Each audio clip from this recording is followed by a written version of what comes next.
Hi, hello, good evening, my officers. Welcome to this YouTube channel called as Unacademy Articulate YouTube channel. So this is Nisha Nujumudeen, your educated Unacademy. So here we are with the daily news analysis for UPSC Prelims and Mains examination. So as you all know, in this particular course, we'll be doing the concerned days current affair analysis, which is exclusively useful for both UPSC Prelims as well as Mains examination. So today, as far as the current affairs is concerned, we'll be covering the current affairs for May 18th, 2021. So this is a quick revision of current affairs, guys, from all the authenticated newspapers like the Hindu, the PRB, the Indian Express, the Business Standard, Live Minute, and also Rajya Sabha TV News. So all the news from different subjects along with the editorial analysis will be done in this particular class in a very quick, short and crisp manner in notes format.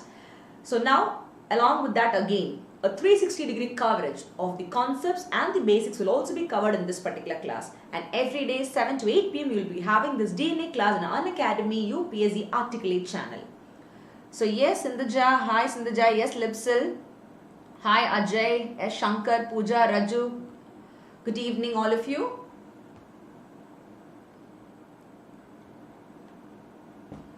Am I audible and visible to you people? Perfect.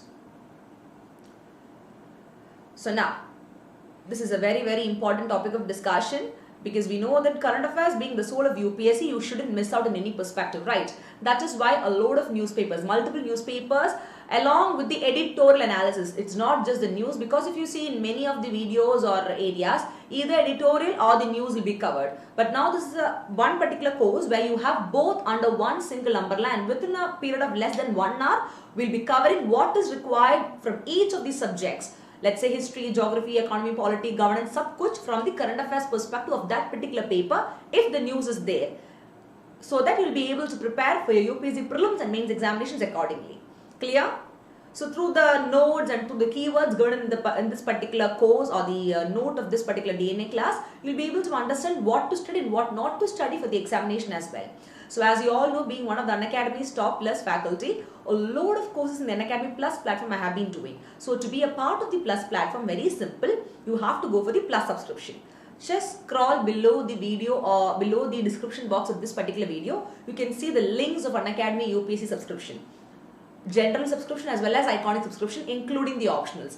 And if you click on that, it will take you with the respective page as well. There you can avail a discount of extra 10% using the referral code Nisha.Nujumudeen. So that is one such way in which you can get a lot of discounts and also come under the personal mentoring program by me. Apart from that, if you see, even for the free special live class, a lot of free class what we do, you even get discounts. For that also, to watch the class is free and even to get the PDFs and all, there is something called as invite code.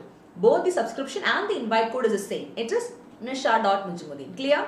The link of the free classes, the link of the plus classes, what I have been doing currently at 12 p.m. and 3 p.m. Everything is given in a crystal clear manner along with my referral code as well, guys, for plus class as well as free class in the description box of this particular video. So you can just go through that for all the details. And also the details of the batch courses which are happening in Unacademy where I am also part of it. So in Hindi, English as well as bilingual, you will be able to avail the courses. The morning as well as the late night batches are also there, taking into consideration the working professionals. Okay? Perfect. So for all the updates, feel free to connect me via various platforms, and Telegram is one authenticated sources. You have the Unacademy Articulate Telegram channel link below the description box, and also this is my personal Telegram, Nisha Nujumudeen at Unacademy for UPSC. You can even join that for all the updates. Fine? Okay. So now, all ready for the current affair analysis? Chalo, let's begin the show, guys. The daily news analysis, that is the UPSC current affairs by me with lot of josh. So as you all know, as far as UPSC is concerned, editorial, that too from the Hindu newspaper, is considered to be the most authenticated resource or source of material, right? And nobody leaves, the newspaper without even covering the editorial. Even if they miss out the other news also, editorial is something which people do not want to miss. So taking into consideration the importance of editorial, we are beginning a class with the editorial analysis of today's newspaper. So all of you, please take your newspaper and take your page number 8 and 9. You can see the editorial put up there. A quick revision of that in the form of notes will be discussed to you in this particular class, followed by the other news as well. Clear? So we have in page number 6 and 7, I have taken the Delhi edition. The bid and push button to West Asia's diplomatic retest. Then the next editorial is walk the talk on TRIPS waiver. Okay, trade related intellectual property rights waiver. Clear? So let's have a look into each of these article in detail. Followed by you have something called as Farzad B gas field Iran. That's another news in the newspaper where I can find in page number 11. And regarding the so-called cyclone Taute. Okay, that is something which is currently on the rise. So yesterday we saw that by evening, and yesterday evening it will hit the coast of Gujarat, and then from there it has taken another turn. So just information regarding that as well. So in the page number 1 of Hindu, you can see about the cyclone Taute as well. Followed by the prelims MCQs and mains question. So there were so many other news as well, but I felt these 4 to 5 news is quite important as far as today's newspaper is concerned. And from the PIB, I have not included any news today. I'll be discussing them tomorrow with even more detailed analysis and taking points pertaining to UPSC examination tomorrow. Clear? Along with the tomorrow's current affairs. Now, here we go guys, the editorial. Did you all take the editorial in the newspaper? So now you can see an article called as the bid and push button to West Asia's diplomatic reset. From the keyword Biden, we know we are talking about the US President John Biden, right? So it is the category of this particular topic belongs to which area? International relations, here IR. So now why are we discussing this particular topic? So very beautifully this topic was given in the editorial. And the context or the reason why we are discussing this is because the major West Asian nations, what do? They recently put an embark on the unpredicted, or let's say the unprecedented diplomatic engagements. I repeat, diplomatic engagements with the so-called erstwhile rivals in the region. So in this particular context only, we are going to study this topic. So because of that, the so-called unpredicted diplomatic engagements that the major West Asian nations are having with the erstwhile rivals, suddenly the Biden has to come in forefront with the push button to the so-called diplomatic resets put across by whom guys? The West Asia. So taking into consideration this scenario, we are going to analyze this topic. Clear? Yes, Samayak? Yeah, you are right. It's about the conflict we're going to talk here in the editorial. So beautifully they have put across the article. So let's have a look into the details. You can just see a person called Talmis Ahmad has beautifully given this article. So now as far as editorial is concerned, we know that, for example, if I am giving an article, though it is an article given by me or you or whoever it is, at the end of the day, more or less the article will be from that particular person's point of view, keeping in mind the general circumstance or conditions as well. So when you write the answers for your mains answer writing from these editorial, if the related questions come for the examination, I would suggest you to literally understand the topic from the UPSC perspective, learn what is required, and then put forward your own viewpoints. That will fetch you better marks for your examinations. Clear? Perfect. So now in this so-called big article, we are just going to hardly see them, let's say in 4 to 5 slides in a very short and crisp manner. So now in this particular article, if you see, very clearly they have spoken about the conflict or the jagda that is there between whom guys? The Saudi Arabia and also Iran. So if you see Saudi and Iran, they are seen as two major powers of that particular region, right? And now they are in the pursuit of what? A great regional hegemony as such. But now comes what? The conflict as well. Both are Muslim countries again. And now not only in the economic perspective, but also if you see both the political and the economic rivalry or conflict in these two countries, Saudi and Iran, it has been literally exacerbated by what? The religious differences. Okay, and apart from that also the sectarianism in the region. So sector wise also they have that so-called division. And if you see though Saudi and Iran, both are Muslim countries, but then again in Muslims they have a lot of categories as such, like a Shia Muslim, Sunni Muslim. Oh my goodness, at the end of the day you're Muslim, but then these people have a little of so-called rivalry and differences because of that. That is one such reason why this conflict from the economic perspective has arose in the political perspective as well.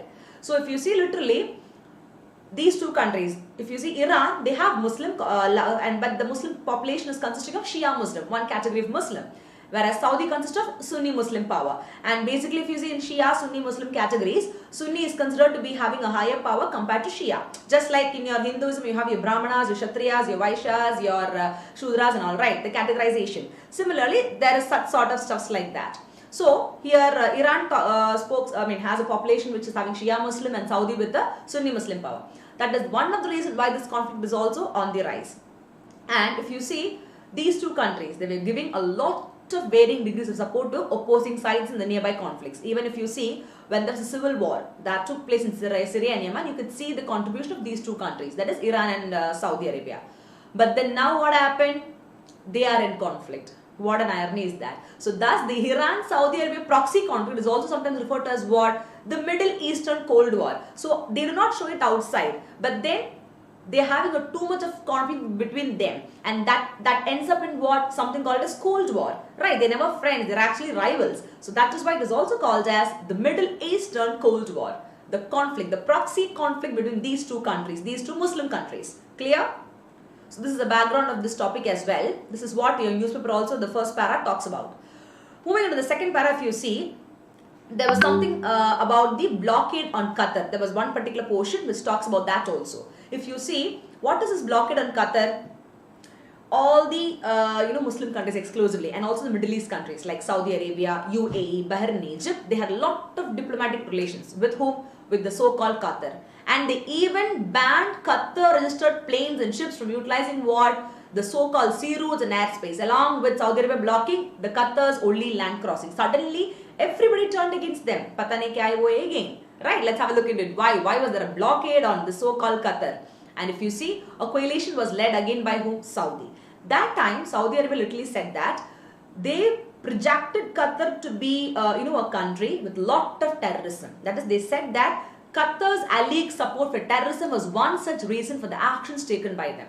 And Qatar, then they acknowledged that it had provided assistance to some Islamist group as such, like the Muslim Brotherhood. Okay? And now if you see the too much of relationship, the kind of, the Hey Dosti ka relationship what Qatar is having with Iran and Turkey, were the other reasons which were unstated, guys, for what? For the blockade. So that was not put out, but still Saudi had within them. That is too much of relationship, this Qatar was having with Iran and Turkey. So that can even influence them. So they are saying that, chalo, these people were literally supporting terrorism.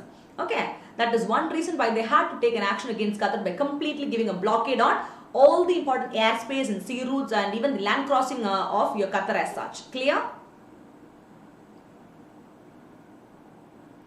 Yes, we can see Soumik Roy in the class saying that US never wants the conflict to end because they have their own interest.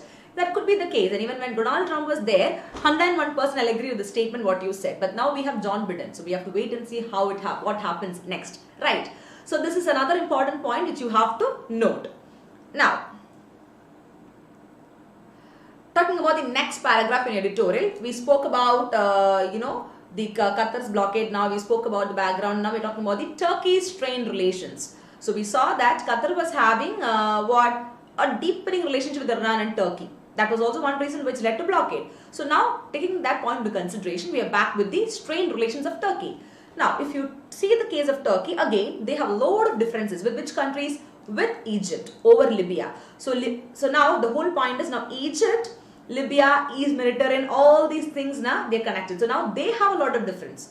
With whom? Egypt, just because of the similar issue of Libya and the East Mediterranean waters and the affiliation of Turkey with the Muslim Brotherhood.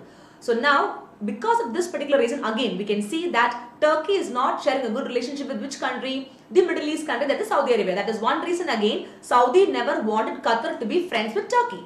So due to which they has completely blocked Qatar, though they are part of Middle East as well. You understand? So too much of enmity and distrust is there between which countries? Turkey and Saudi. And they have a lot of conflicts in Jagada. Pata nahi, again, sab kuch every day, everywhere fighting. And if you see, though, look at the keyword. Now, though they don't share a good relation, Turkey and Saudi also, Turkey and Saudi are major economic partners. Look at the keyword. Though they don't share a relation, also it's very interesting to note that Turkey and Saudi, they are major economic partners. The two have a tense political relationship.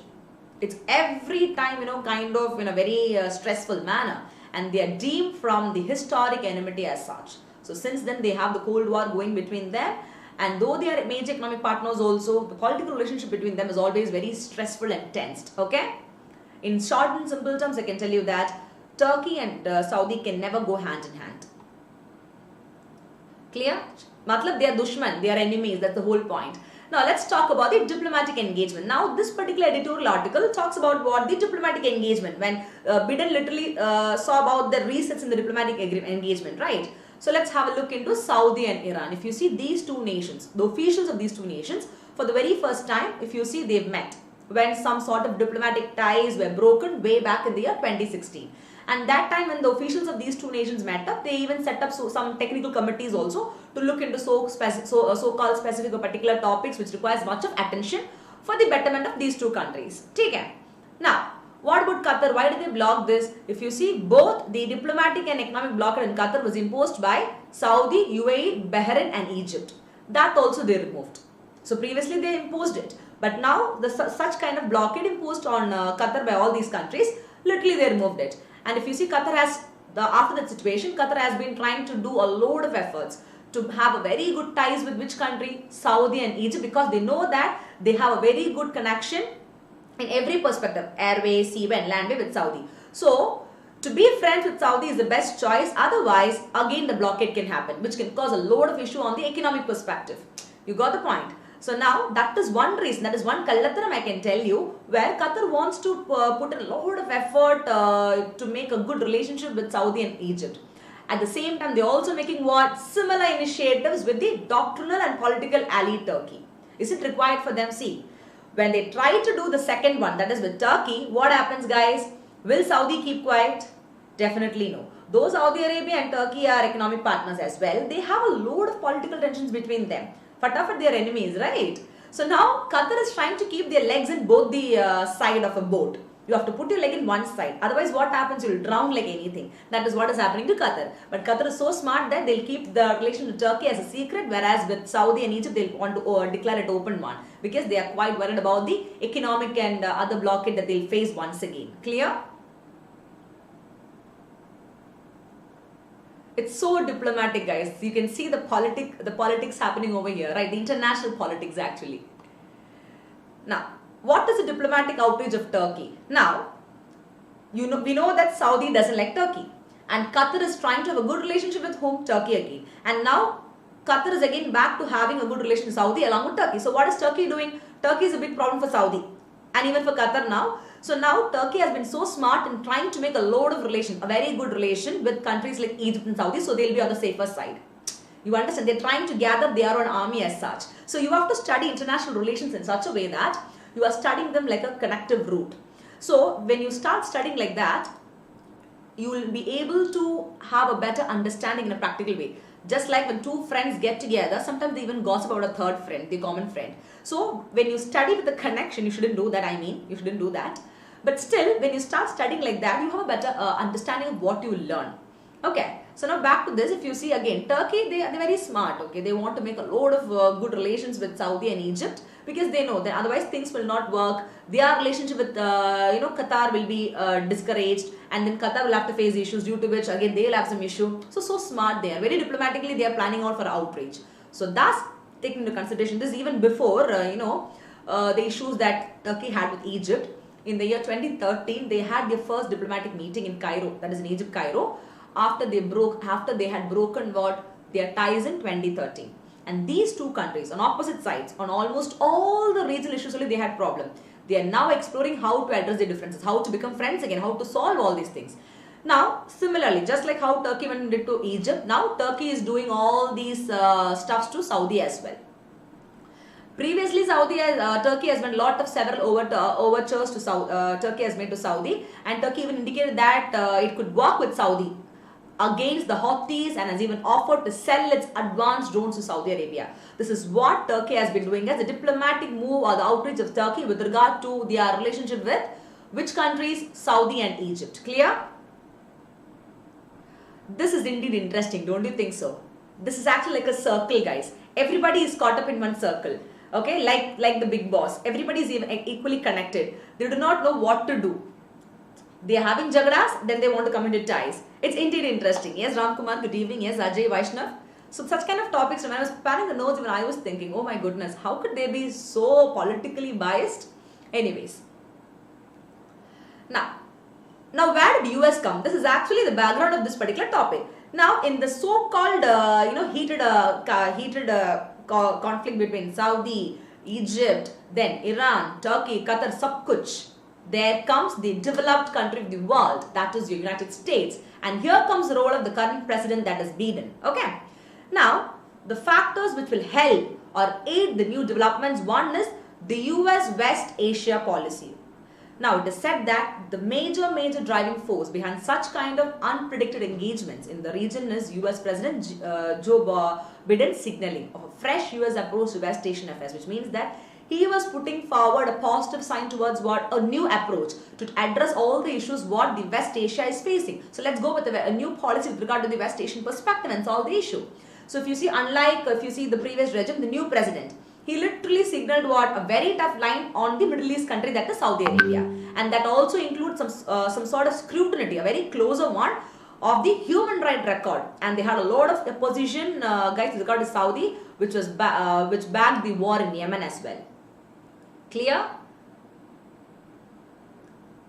Now, in the context of Iran, though US could once again re-enter the so-called agreement. See, once they withdrew from the agreement of Iran, right, nuclear agreement. But now, though after few ties, diplomatic ties again, when US could also re-enter the nuclear agreement that they had with Iran, still Iran continues to do what? They continues to harbor the concerns regarding the negotiations and limitations they could impose on the regional role. So these are the other factors which has to be considered. But all these comes under what? The US West Asia policy, Asian policy. Clear?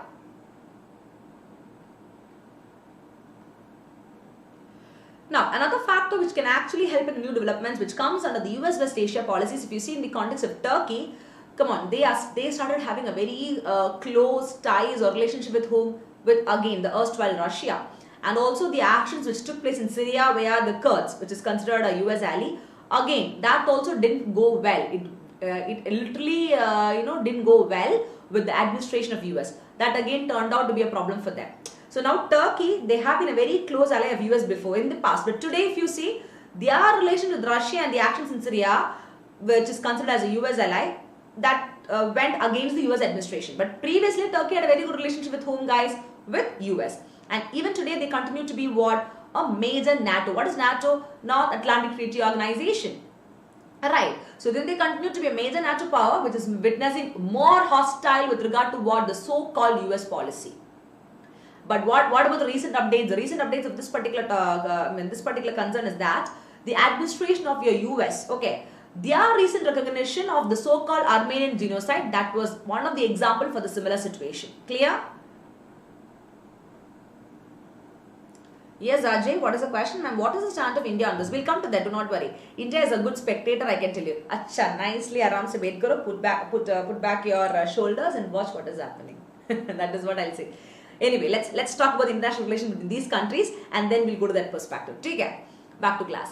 So now, this is the new approach, the West Asia policy approach put across by whom, guys? Put forward by US.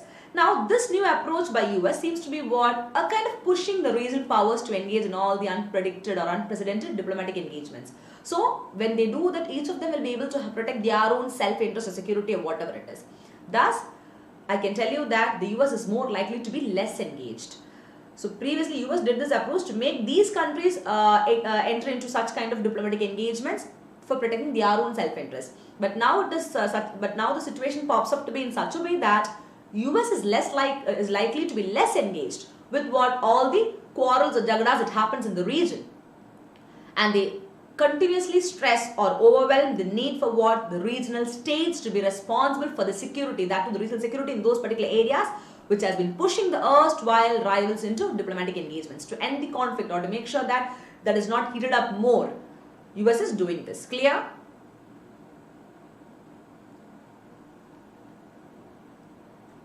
Today's editorial article was very interesting, guys. Seriously. Now, what about the economic conditions? We are talking about all this war, fight, sab kuch, but not only India, guys. The entire globe, we are faced or we are hit by what? The so-called COVID-19 pandemic, right? Now, taking into consideration the economic conditions of the West Asia as a whole, where all these countries are put up, what happens? The so-called novel coronavirus pandemic, it has completely devastated. No doubt in that. The West Asia, right? Now, along with the health crisis, which has already been brought out because of this so-called corona pandemic, if you see, a lot of regional economies has also been damaged. That is, besides the health crisis brought out by this pandemic, also damaged what? The regional economies. Not only the health perspective, the entire economy. Lack of investment, lack of employment, lack of money supply. So what will happen? No investments. The industrial productions are at a slower pace. The trading is also at a slower pace. Supply chain is getting affected. The oil markets are getting affected. So thus the entire economy is being damaged. The regional economies are also getting devastated or damaged, I can tell you. If you see the oil prices with regard to crude oil, it has been decreased. So now the low oil crude prices, what happens? What is meaning of that? When the price of crude oil has literally decreased, it has been creating what? Uncertainties. That is what you know, the risk. Uncertainties means the high number of risk for the producer states in that particular region. Clear? And thus it is said that the economic conditions, such kind of economic conditions in the region, by having a proper engagement between these regions in a diplomatic way as a high bilateral agreement, then that will lead to what? All the geopolitical tensions to come down. That is, all the tensions that they have between them will come down, because we are now fighting a pandemic. So we need unity and not the conflict between each other, right? And reducing the geopolitical tensions between the region, the concerned regions, what we're discussing, and also increasing what? A better trade relations in the same region can go a long way in helping what? To revive such fragile or weak economies. That is one such thing which we can do in the so-called perspective. Clear? But don't you think so? Now in the newspaper there was something talking, guys, about the recognition of what? Of the limitations of the proxy war. So now if you see again, one of the major factors which is kind of encouraging or motivating the interactions among rivals is what? The recognition of the ongoing regional conflicts of Jagadas. In which all places? Syria, Yemen and Libya.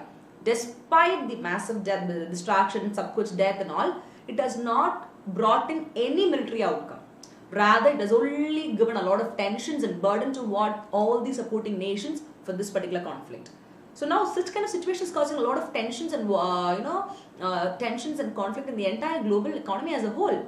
So don't you think so? This kind of realization, come on, it is not benefiting you, rather it's only burdening the supporting nations. So this only called for a fresh diplomatic approach, a new diplomatic approach. So through that approach, we'll be able to resolve or find some better remedies or solutions for the ongoing conflict to put an end to it. Clear?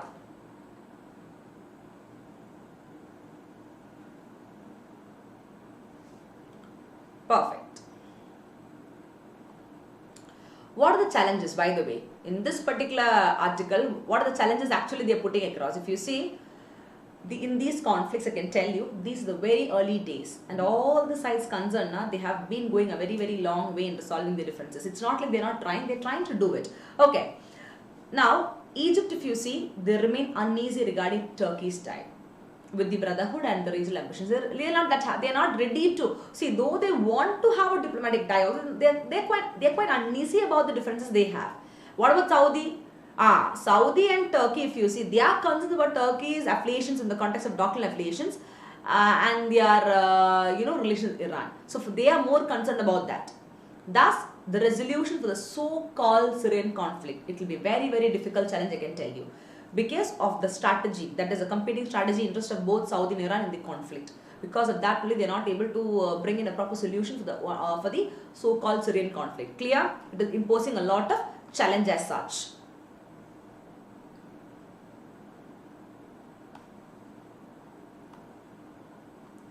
Now, what you can do, that is very important. We are talking about the problem, the conflict, they are doing that, they are doing this, okay, all these are right.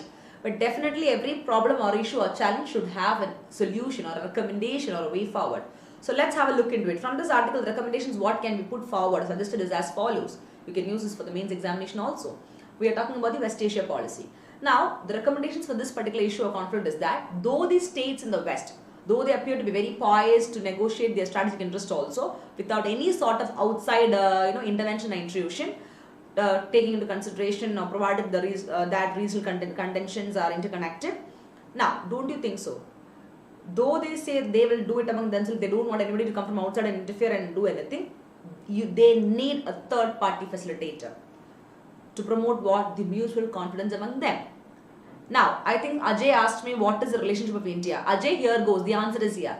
Given the close ties with all the regional states that we're discussing here, be it Saudi, be it Iran, be it Turkey, be it Egypt, सब कुछ like that, our country, India, is chosen to be one such country which can play such a role. Such a role of whom, guys? The third party facilitator, to bring down the tensions among all the regions we are discussing, that is the countries we are discussing, and also to make sure that we are promoting mutual confidence among all these. So we are being called as the so-called problem solver for this particular situation.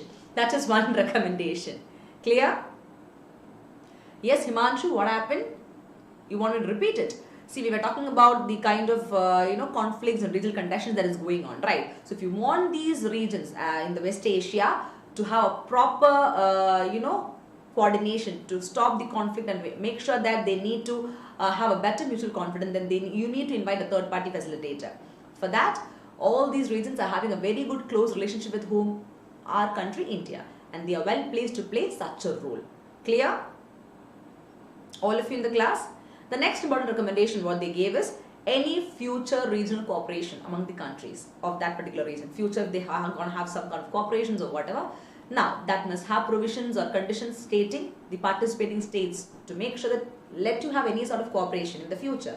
It should solely rely upon some factors or provisions like peace, regional peace, harmony, and also mutually they should promote the cooperation. That is, they must promote mutually beneficial cooperation in areas like energy, economic and logistical connectivity areas. It shouldn't be like one is benefited and the other is a disadvantage. No, it shouldn't be the case. This is what the recommendations for this particular topic is put across. And don't you think so? This is something a good, indeed a very good recommendation. And now you see in this recommendation, what is the most highlighting point? The most highlighting point is our country, India, nothing else. We are a third party facilitator because we are having a very good relation, because India is one of the highly diplomatic country, I can tell you. We don't want to keep enmity with anyone. Even with China, we don't show it out. Though we have issues with them also, we never show it out openly. But China does it. We are so smart in taking the other countries' help and forming a group or gang, or let's say the army against China. In the case of your Quad exercise, quadrilateral dialogues, you have your India, Australia, Japan and US, right? What are they doing? They are one such problem is who? China. Simple as that. You can connect all those points over here. So this is one of the editorial guides which is given in the Hindu today. I hope it is crystal clear for you people. Fine. Now you go and read the newspaper. You will be able to understand whatever we discussed in a very quick, easy and crisp manner. Now, moving on to the next topic of discussion, we have another topic from Science and Tech. Walking the talk and TRIPS waiver. That is in the context of this COVID-19 pandemic only this particular topic is being discussed. If you see the Supreme Court bench, okay, in the newspaper, the context why this article is discussed is the Supreme Court bench of people, when they formed a committee, they considered the suo motu case. In what? With regard to redistribution of the essential supplies and service during this pandemic. And in that situation, in the Supreme Court bench, they even pointed out that since COVID-19 was a public health emergency, situation is apt for taking or bringing out what? Emergency powers under the Patents Acts. Only then, if you do that only, you'll be able to do what? You'll be able to increase the affordability and accessibility of the medicines and vaccines, because that is more important. It's not just the availability, but rather affordability and accessibility of medicines and vaccines is indeed important. Taking into consideration that particular perspective only, the Supreme Court has put it forward. Clear? So let's have a quick look into this article in detail. Walk the talk and TRIPS waiver. It is said that the government should offer what? The co-vaccine technology to domestic pharmaceutical companies and foreign corporations. So that was one such article, guys, which is put up in the newspaper today. Another article, exclusively important from the pandemic perspective. Right, because people are not getting vaccines also these days. And many are not willing to take also, even if it is available. Now, let's quickly have a look into it. What do they talk about? Now, the Supreme Court, they taking into consideration this particular scenario, they said that let's ask the central government why it was not considering options like compulsory licensing. That is what they are not doing, right?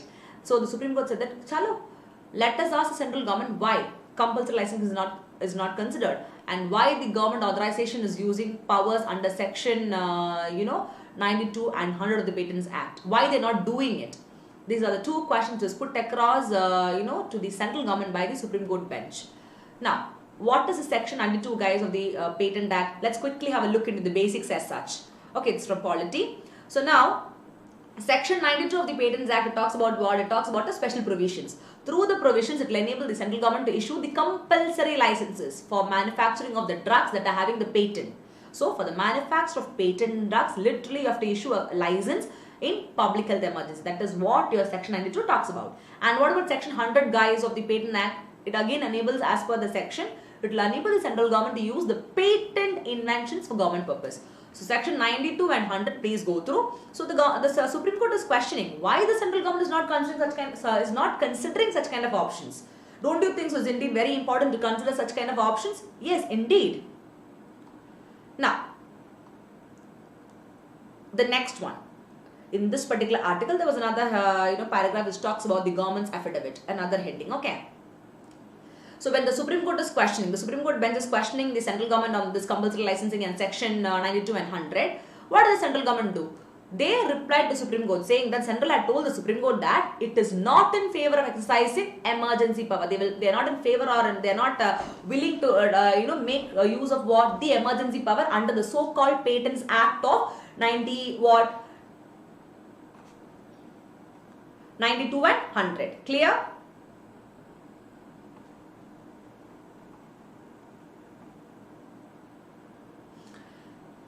And now, why did the central government reply like that to Supreme Court? Because they said that it is based on the following arguments what they had. If you see, since our country India, okay, since we had a lot of discussion, and we are in discussion with the World Trade Organization members on a temporary TRIPS waiver, that is to waive off all the temporary patent perspective, any exercise or action that they take with regard to the statutory power, legal powers under the Patent Acts, come on, that couldn't be in the favor for India. It will be counterproductive for our country India's demand at the World Trade Organization. So that is one reason what they said. Clear? On the following arguments, they said they are not at all in favor of what, making sure that they are exercising the emergency power that they have. Clear? And the next important point which they said is that when Supreme Court questioned them regarding compulsory licensing and also regarding the patent, they said regarding raw materials, that was the availability of that as well as the essential inputs, availability of raw materials and the essential input, that is also a very big constraint. There is a lot of difficulty in the current scenario of all these pandemic situations and all, right? And therefore, if you go for any additional licenses, it is not going to give you any sort of increased production. Then there is no need for talking about a compulsory licensing. That is the point of your argument given by whom? By the central government now, as a reply to Supreme Court's question. Clear? But do you practically think, guys, this reply given by the central government is acceptable in some or the other way? You have to really think about it, right? Let's have a quick look into that. This is what Supreme Court asked and this is what the government replied, the central government replied. Now let's look into the concerns of this regarding the TRIPS. Okay. Now their question was based on waiving off this TRIPS. So now the concerns is, if you do a temporary waiver on the provisions given in TRIPS, that is trade related, intellectual patent rights and all, it is said that though it is a necessity, though temporary waiving of such provisions of TRIPS is necessity, it is again uncertain. A load of risk factors in come, because when the waivers on the TRIPS is adopted, or what conditions it will be subject to, that is the whole point. Now, in such kind of situations, the government has to stand to wait for what? The waiver from the World Trade Organization. You understand? Thus, the government stand to wait for a WTO waiver does not warrant merit. That is also one such concern which they have. And also, if you see a country, India, we are failing to utilize what? We are unable to utilize the existing flexibility under the Patent Acts what we have. So already since 1970, we do have a Patent Act. And we are not able to utilize the existing flexibilities we are having in that, like your compulsory license, etc., etc. So why would we now talk about another compulsory license? So keeping this in mind, this would not require a country India to wait for another waiver to come from your World Trade Organizations. You understand? And thus the stand of our government, central government, on the issue of what compulsory licensing is not only contradictory or an opposite with India's position at the WTO, but also they severely undermines it. Look at this point, very, very important. Now, what are they trying to say? They're trying to say that it will be counterproductive. They're very sure in what they want to see, and the government is saying that if you're going to do this, making the license, once again going with the the compulsory licenses, then that will prove to be counterproductive for our country India. As when the negotiations begin where in the World Trade Organization, they are quite concerned about that because we are one of the active member of the WTO. Clear? Not only for the short term, even for the long term, we have to keep in mind the kind of benefits or the repercussions or whatever we have to face. That is why India took such a kind of stand. Now, what you can do in such kind of situations? What are the recommendations? And here we go. The recommendations is, or way forward for these particular concern is, India must take a consistent stand. We cannot escape like this. We should take a consistent stand on intellectual patent rights, IPR, on the so-called COVID-19 medical products, not only within the country, even internationally. Both, in both perspectives, we should take a stand. Don't you think so? It is indeed a very important step, guys. Yes, it is recommendations. Just by saying that this will happen, it will be counterproductive with regard to WTO, it is not a solution. Now the COVID-19 has conquered us like anything. So we should take a stand practically, right? Both internationally as well as domestically.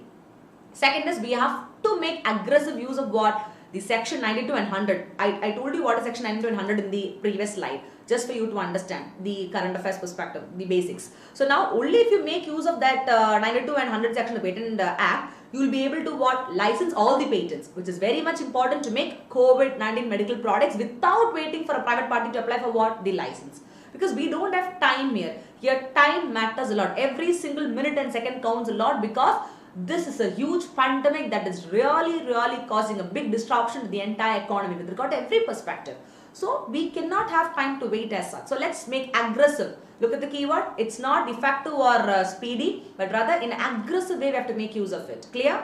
And the third point is the government should consider what? Not only transferring co-vaccine technology to the domestic pharmaceutical companies, but rather what? For the entire nation supply, they have to increase, they have to boost it, but also offer it to the foreign corporations. Why only domestic? Let's even enhance with the foreign corporations. This is what the recommendations put forward. Clear? In context of this particular article.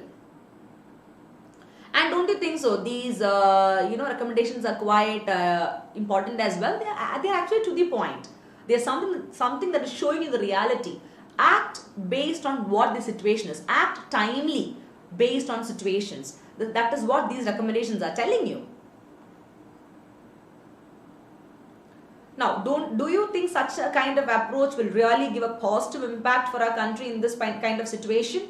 Let's have a look into it. That is the significance or importance of such a kind of approach. Now, if you're going with an approach like what I've told in the previous slide, then it will help in demonstrating or explaining a country, India's resolve to walk the talk on the waiver regarding TRIPS. And also, if you see, for the developed countries, it will be a great pressure for transferring their vaccine technology to developing countries. So now this is indeed a very good thing.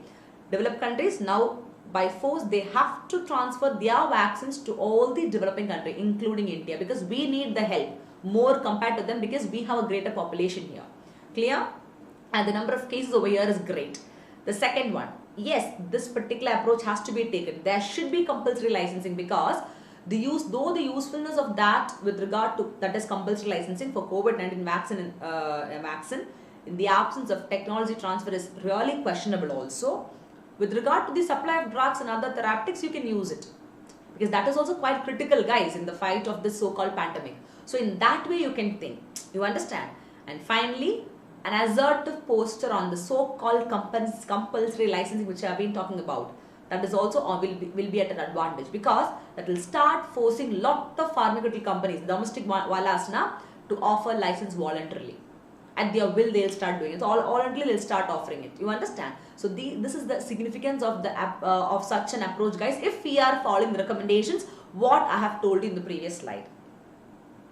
Just by telling the recommendation doesn't mean that the recommendations will have only the positive side.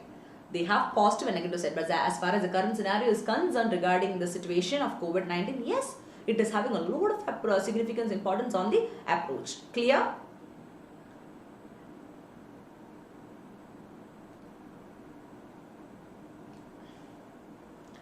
This is another article, guys, which is beautifully explained again in the Hindu. I hope these two editorials are crystal clear to you people. Any doubt?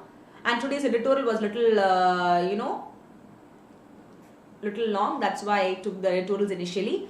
So that's all. We are done for the day with editorials. Now we are going into the other perspective of analysis, the news analysis. So we had a beautiful news, guys, again from international relations in today's newspaper.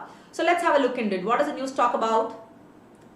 Farzad B gas field Iran. Again, Iran is coming. Why this particular topic is news is recently Iran, okay, they gave the Farzad B gas field to Petropaups, which is who is a domestic gas producer. In that particular context, we are going to study this. Now, when Iran did that, what happened? It was a setback for our country, India. Why? Because we had very good energy ties with Iran, as Oil National Gas Corporation Videsh Limited, okay, had discovered the gas field way back in the year 2008.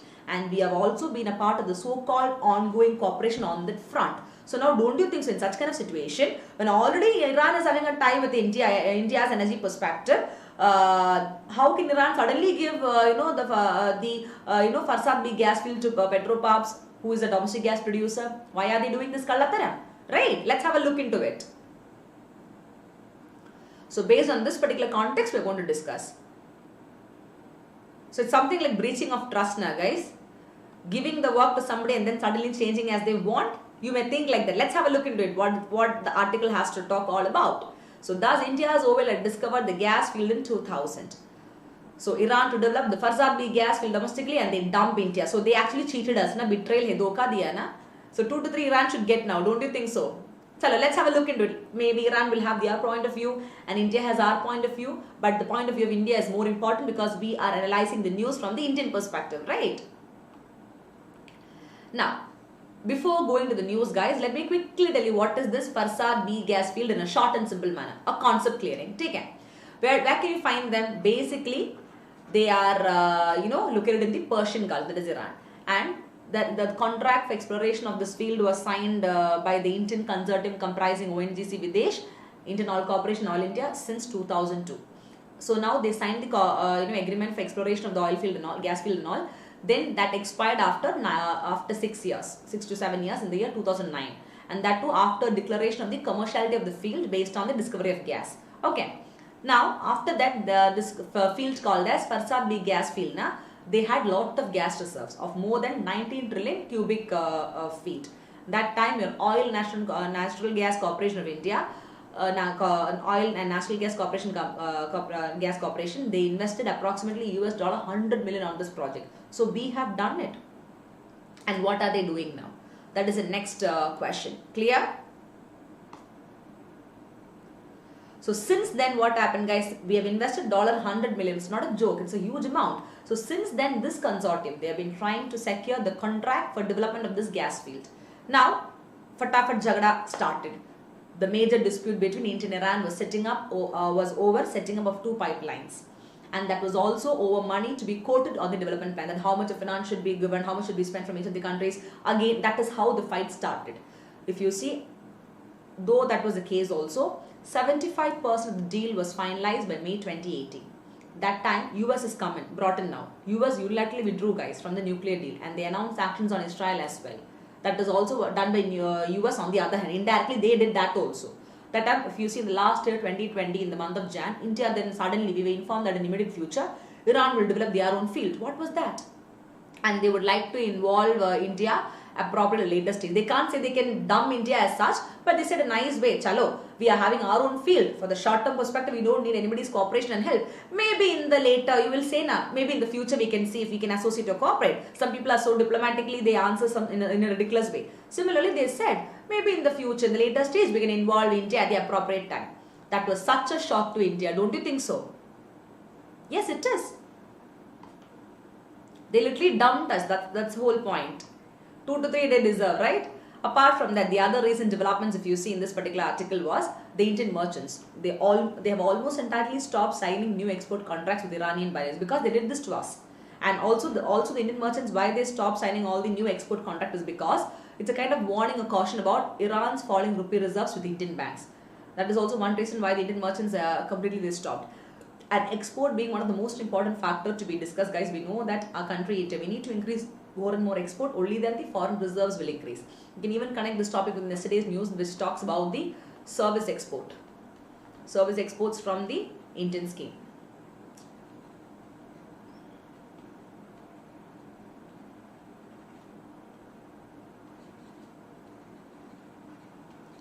Related hit list topic. It comes under the foreign trade policy of 2002, okay? Sorry, 2015. Foreign trade policy of 2015. Clear? Another important factor to be noted is that along with India merchants reducing their export contracts or stopping it because of Iran's falling rupee reserves with Indian banks, Iran in 2020 also dropped India's $2 billion offer. They said no, we do not want that, and they decided to build what? The Chabahar railway link on the own. So Chabahar port is again one of the port. Remember, in the context of Chabahar port also, and it's an important hit list topic. You can get questions for UPSC from that. They said in the context of that, now the Chabahar railway link, in that they said, chalo, we do not want. They will build it. They will build it on their own. So they completely kind of putting out India. They're putting India out, right? So do you think India will keep quiet? Definitely no. Here comes India. That is the concerns for India. Now, you think simply will countries like this do? If you see Pakistan also, though we had Cold War also, we were kind of having a good relations initially, right? But then again, China nicely played the game. China is who, guys? Pandavas and Kauravas. If there are two parties, Shaguni is the one who really, added more oil to the fire to have fight between these two parties. Similarly, if India is Pandavas and the Kauravas be any party, China will come everywhere to lit up the fire into more. So here again, what is the concern of India? When actually Iran did this, the next concern that popped up in the mind of India, India is the growing influence of the so-called China. If you see in the last month, in 2021 April, China and Iran, suddenly from nowhere, I don't know where the friendship came, they went for a 25-year strategic cooperation pact, which consists of economic, political and strategic components. Now, when you see when you come to know about such kind of thing, what will India think, you tell me? No problem was there with Iran and we had all these things. Suddenly Iran is saying, we will do all these things together, and then they are going and signing an agreement with China. That too for 25 years. Strategic cooperation pact. And along with that, look at China. They are also concluding a security and military partnership with Iran. That is even more another thing. And now the China-Iran strategic partnership, that will also be impediment for our Indian entry routes into Afghanistan, Central Asia, through the so-called Chabahar port and further the connectivity to the north-south transportation corridor. Although Iran has not got any signals of disruption of this project, but still the growing influence of China can cause a lot of issue. Tomorrow Iran can totally turn against us, which will cause a lot of issue with regard to security as well, right? So thus I can tell you that the concern for India happens to be right. Iran seems to be skeptical. They are doubtful of India's diplomatic ties with the US. Clear? So look at the way how China has brainwashed Iran in a nice way. And now through that, not only indirectly for US also, it's kind of hitting in some or the other way. So smart, right? China. I don't know from where they have so much of brains here. Chota people having so much of brains. Anyway, talking about the India's energy security. India, if you see, they stopped purchasing Iranian oil. Because they did this to us, then why would we do that? So literally with regard to the energy security of us, we stopped purchasing Iranian oil, which accounts for, again, look at this data, 90% of the import from the Islamic nation. We literally stopped because of all this issue. Second, India was Iran's leading oil client after China till 2018. Now we stopped it. And again, we know that India needs gas. And if you see, Iran remains one of the best options as geographically with having such a kind of resource, and Iran is the closest to India also compared to all of the countries in the Persian Gulf region, so it is accessible. But what is happening? The so-called Farzad B gas field, if they were having a good relation and ties, and if Iran never decided to stop the relation with India or never decided to do it individually, then the demand of India could also be satisfied, and also Iran and India relation would have grown very, very well. But now came China with their so-called strategic cooperation pact, right? Due to which the Farzad B gas field, they could have improved the ties with India, Iran. But what happened?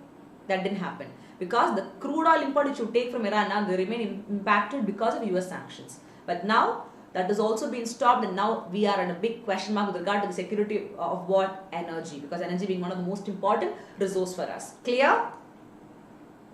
Yes, Amanda, slowly China pulling all countries turning against US, India. True.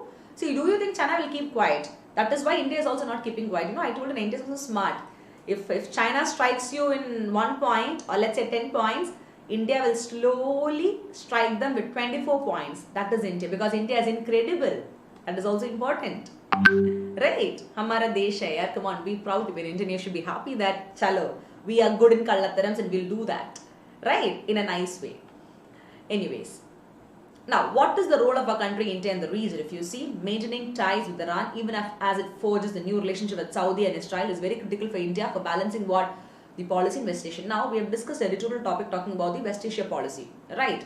So, for us to balance the policy in West Asia, again, it will be quite critical, because We have to maintain ties with Iran as well, because they are trying to have a new relationship with whom, guys? Again, Saudi Arabia and Israel, where India already has a good relationship with these two countries.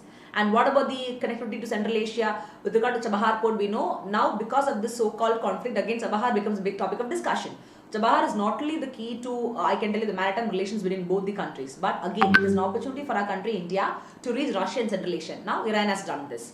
Further, it also allows India to bypass Pakistan, guys, which had blocked Indian help to Afghanistan and all trade over land. Now, did you understand, guys, why China took a lot of interest in Iran? Because of this. You see, even Pakistan, they took Pakistan, and now with the help of Iran, India thought, chalo, we can even open up the trade with regard to Afghanistan and other places. But you see, slowly catching Iran, what did China do? Again, they completely want to ensure that they are not going to bypass Pakistan. So smart they are, you understand?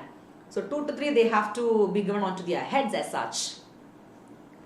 Anyways, back to the topic of discussion. The next one. The peaceful Afghanistan. Don't you think so? Yes, Afghanistan and India do share a very good relationship. Now, India has made a lot of important investments in Afghanistan, right? And they always hope for an Afghan-elected, Afghan-led, the Afghan-owned peace and reconciliation process and a very popular democratic government in Afghanistan. So, India has to be now very, very careful, because they cannot literally do any sort of help to Afghanistan as well, because they have to be very, very watchful of which all country. Not China is the root cause. China is a Shaguni here, guys, who is causing a lot of issue. Okay? Now, Pakistan also they took completely. But already Pakistan and India had some Cold War. But Iran, we never had such kind of issues. But China created issues now. So, India has to be very careful of the 3 axes. Iran, Pakistan and China axis developing in the neighborhood of Afghanistan. Don't know what they will do to Afghanistan again, with the tentacles in the form of terror groups inside. Clear? This is a very, very important point to be considered, because currently we have to take into consideration Afghanistan as well. The peaceful Afghanistan can become dangerous Afghanistan also in the coming future if this is the case. And what could be the solution, guys? Chalo, there should be some solutions for this issue as well, right? So here we go. The way forward, the solutions for this particular topic is, India is very reliant upon the Middle East oil and gas and must maintain a very good cordial relations with maze of the supplies. Let Iran do that, that's okay. But we have to act very diplomatically. That's the quality of us, right? So since we are very much dependent upon the Middle East oil and gas for our benefit and for our purpose to be served, along with UAE, Qatar, Saudi as well as Iraq, let's include Iran as well. Let's maintain that with them. Though we ended certain things also, we have to be diplomatically showing off, no sort of enmity as such. But we have to be very careful and watchful of what they do next, because they're quite close to China now, Iran. Okay? And also we got to play we got to really play a balancing act between both US and Iran. We have to be very careful. And thus, in a world where connectivity is very, very important, guys. And that is the new currency, I can tell you, because only if you have a proper connectivity, you can do the trade, you can have a better, investment activity and some such like that. So now, in such a kind of scenario, our country, India, we are losing on a lot of projects. So, India's loss on account of these projects can be a gain for some other country. And that too, we are talking here in the context of China, right? So, very soon we have to strike them back with another policy of us, because Chabahar port and Chabahar connectivity is very, very important for connecting these Central Asia as well as Afghanistan, right? So, this particular topic is also taken from the Hindu newspaper today. Clear? Yes, Ravi, I am from Kerala. I hope this topic is crystal clear for you people. Today we had a lot of topics from international relations, guys, quite interesting as well. So now we have one more topic from geography to go today in the newspaper. So let's have a quick look into what is the current affairs of geography we have to study today. Now the topic is what? Cyclone, the cyclone Tauke, right? Recently the cyclone has made a landfall where in Gujarat. In yesterday's newspaper we saw that by evening it will go into the coast of Gujarat from Kerala and Karnataka. And now this cyclone left a lot of destructions, I can tell you, because the entire coastal states, guys, it like Kerala, Karnataka, Goa, Maharashtra, completely they swept away. A lot of destructions, right? And if you see, 6 people again were killed in Maharashtra in this cyclone. Every day the number is increasing in every other state as well, the coastal states. Now, what is this Tauke, guys? Let's have a quick look into it. It is a tropical cyclone, and they named after which country, guys? By which country? By Myanmar, the northeast. Sorry, not by Myanmar. Clear? And that's if you see, they mean gecko, which is a highly vocal lizard in the Burmese language. This is what this Tauke cyclone is all about. And typically, if you see, being a tropical cyclone, they are quite popular in the North Indian Ocean region, I can tell you, which is between the Bay of Bengal and Arabian Sea, and they develop during the months of April to June, which is the pre-monsoon period, and also they can appear in the post-monsoon also, October, November, December, those periods. Take care. And if you see May to June and October to November, these 2 periods, they are known to produce cyclones, and that too, those cyclones will be of very higher severe intensity as well, because they'll affect the entire Indian coast, and that is how what we are seeing today. Because April to June, now in the month of May we are facing, right? Yeah, they are supposed to cause a lot of intensity as such, and they are affecting the Indian coast as such. Clear? Now, if you see the classification of this particular cyclone, see, all these informations are required, guys, because based on this only they can frame questions for the prelims as well. That is why I am teaching you this. Okay? Rather than telling you how many people were killed there, which people were killed, what happened, how did the water come, that and all is not required. What is required from the UPSC perspective, you have to see. And now this particular cyclone, they are weakened into a very severe cyclonic storm, from the extremely severe cyclonic storm. Clear? And thus, as per the IMD, that is Indian Meteorological Department, they classify cyclone on what? The basis of maximum sustained surface wind speed they generate. And this was supposed to have too much of intensity, guys. That is why they came in the extremely severe cyclonic storm category. From that it has become to very severe cyclonic storm category. It has weakened into that. Clear?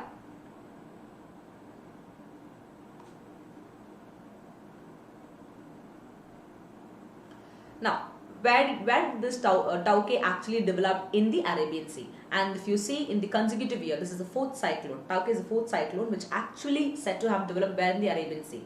And that too in the similar period, pre-monsoon period, April to June. And if you see in the year 2018, you had another cyclone called as Cyclone Mcqs, which struck a country like Oman. Then if you see again in 2019, you had Cyclone Vayu affecting Gujarat, followed by the recent cyclone Nisagra in 2020, which affected Maharashtra and all. And all these cyclones since 2018, whatever is happening, they are all coming under the category called as severe cyclone or the extreme cyclone, because intensity is too much and the havoc or the destruction or damage is also too much. Clear? Exclusively on the Indian coast. Now, through this you understood that Arabian Sea is becoming the hotbed for these cyclones. Don't you think so? Because every now and then in 4 consecutive years, we can see a number of cyclones popping up. And annually, if you see 5 cyclones on an average, guys, they are formed in the Bay of Bengal. Along with the Arabian Sea combined. So, 5 cyclones on average, you can see them forming in the Bay of Bengal and also Arabian Sea. Out of these 5, 4 is actually developing in the Bay of Bengal, which is again warmer than the Arabian Sea. And if you see in 2018, while the Bay of Bengal maintained the average of 4 cyclones a year, Arabian Sea also is not behind. They produced 3 cyclonic storms. And 2019, what happened? It was ulta. If it is Bay of Bengal that is giving more cyclones, in the year 2019, Arabian Sea crossed Bay of Bengal because they overtook the Bay of Bengal with 5 cyclones to 3. You understand? Now in 2020, again, it is the Bay of Bengal. Last year it was again the Bay of Bengal which produced 3 cyclonic storms, whereas Arabian only gave 2. Clear? And now, what is a tropical cyclone? Cyclone Tauke is a tropical cyclone, I told you. Let's have a quick look into what is that. The concept clearing. Take care of geography. It is a very intense circular storm. And now, this storm, how do they originate? They originate in the warm tropical oceans. And some of the features of this cyclone is, they have a very low atmospheric pressure and they will be followed by a very high wind. You can see too much of winds and also heavy rain in the areas. Then you can say, okay, this is a tropical cyclone. One of the biggest feature of this tropical cyclone is the eye, a central region of clear skies with low atmospheric pressure and a very warm temperature. Okay, and some of these, the cyclone now, the storms which arises of this type, they are even called as hurricanes in the North Atlantic and Eastern Pacific and typhoons in the Southeast Asia and China. And in the Southwest specifically, we are calling them as tropical cyclones. Not only in the Southwest, even in the Indian Ocean region as well. Clear? And in the northwestern Australia, such kind of cyclone, what do we call? Willy Willies. Think about Lily Lilies, you will understand Willy Willy. ठीक है? Yes, Ajay, that means Arabian Sea is warmer faster. Yes, they are getting warmer faster day by day. That's reality. And these storms, because of these storms which cause a cyclone, they'll start rotating counterclockwise, the opposite. And that will be the northern hemisphere. And then in the southern, it will be the opposite, clockwise. So, southern side it will be clockwise and northern hemisphere it will be counterclockwise. The storms will rotate. Clear?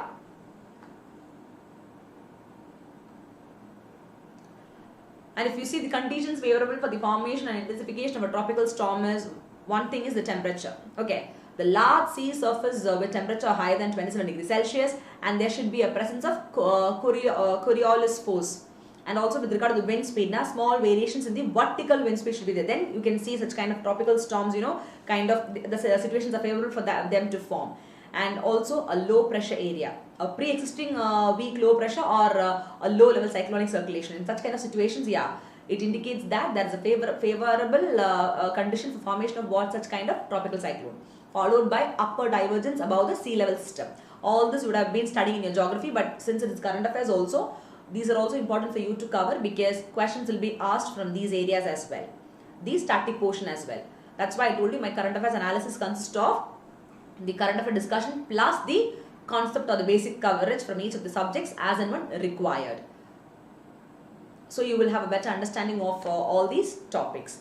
Now, regarding the naming of tropical cyclones, and according to the World Meteorological Organization, as per the rules and regulations and principles or guidelines, countries in every region are supposed to give few names of cyclones. Right? Today we have the Tauktae cyclone named after Myanmar. So they are the ones who named it. Now, if you see the North Indian Ocean region, they cover the tropical cyclones because they come from the Bay of Bengal and Arabic Sea both together. The 13 members, guys, which come under this particular region, North Indian Ocean region, is India, Myanmar, Maldives, Oman, Bangladesh, Pakistan, Sri Lanka, Thailand, Iran, Qatar, Saudi, UAE, and Yemen. And out of this, Myanmar has given the name Tauktae for the current cyclone. And if you see, as far as the Indian Meteorological Department is concerned, one of the 6 regional specialized meteorological center in the entire world, they are mandated or they are supposed or compulsory to issue the advisories and name the tropical cyclones in North Indian Ocean region. It's very important to so based on the intensity and based on the class and for better classification and identification, they are supposed to name them accordingly. Clear? So this is a news which I have again taken from the Hindu newspaper based on your geography current affairs, and I hope it is crystal clear for you. In a very short and crisp manner, we have done the analysis. So you can just go through these special classes, guys, wherein the PIB questions was done today based on the current affairs. So you can go through that. The link is given in the chat box. Okay. So thank you so much, my students. I hope you enjoyed the current affair analysis. So today, because of a small technical issue, we have to be late. But every day 7 p.m. to 8 p.m. will be the daily news analysis class, guys. So without fail, try to attend the daily news analysis class of mine. Monday to Sunday. Monday to Saturday will be analysis and Sunday will be weekly roundup of current affairs MCQs of that particular day. Clear? You can see in the description box the link of my plus class 3 p.m. and 12 p.m. and also for free class one single link is given. If you click that, it will take you to Unacademy profile page of mine. Don't forget to follow me there also, and also make sure that you're watching the classes and use the referral code Nisha.Nujumudeen for free class as well as for plus class subscription. Clear? So thank you so much, my young officers. How was today's class? Mostly we had topics from the international relations today, right? It was quite like stories because different countries, different stories, stories of friendship, stories of conflict, stories of betrayal, right? And that was indeed interesting, and where somewhere we could see the importance of India as well. Okay, so I hope it is indeed interesting. So don't forget to put forward your valuable feedbacks, to like, share, and also comment the video, guys. In the comment box you can put the feedbacks accordingly. Clear? So thank you so much. Have a great day. See you all tomorrow. Jai Hind.